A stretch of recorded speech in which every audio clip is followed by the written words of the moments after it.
చెప్పరు కదా. మీరు మీరు ఏంటి టేక్ ఇట్ యాజ్ గ్రాంటెడ్ అని మీరు ఉన్నారు, ఫీల్ అవుతున్నారు. మీరేంటి ఎంజాయ్ చేస్తున్నారు. అది ఎట్లాగా మా స్థాయి ఇది, మా పేరు మీద వాళ్ళు కొట్టుకు చేస్తున్నారు రాజకీయాలు అన్నట్టు మీరు చేస్తున్నారు. మీరు ఎంజాయ్ చేస్తే నేను ఎంజాయ్ చేస్తా, నా పవర్ నేను ఎంజాయ్ చేస్తా. 45 నిమిషాలు లేట్గా వచ్చాడు, నిన్న వెయిట్ చేశారు వీళ్ళందరూ. కాబట్టి అక్కడ 45 నిమిషాలు, అక్కడ 2 గంటలు 45 నిమిషాలు కూర్చోబెట్టారు. ఇక్కడ ఇది ఉంటుంది. నేను ఇక్కడ టేక్ ఇట్ యాజ్ గ్రాంటెడ్ అనుకోకండి. మీరేమి అతీతులు కాదు, అది గుర్తుపెట్టుకోండి అనేది క్లియర్గా చెప్పారట. కాకపోతే మధ్య మార్గం ఇక్కడ ఇంకోటి ఏంటంటే మళ్ళీ అదే సినీ మాఫియా చేతుల్లోకి వెళ్తుంది.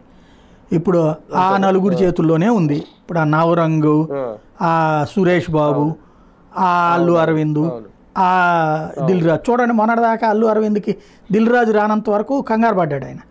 దిల్ రాజు రాగానే ఫుల్ ఖుషి.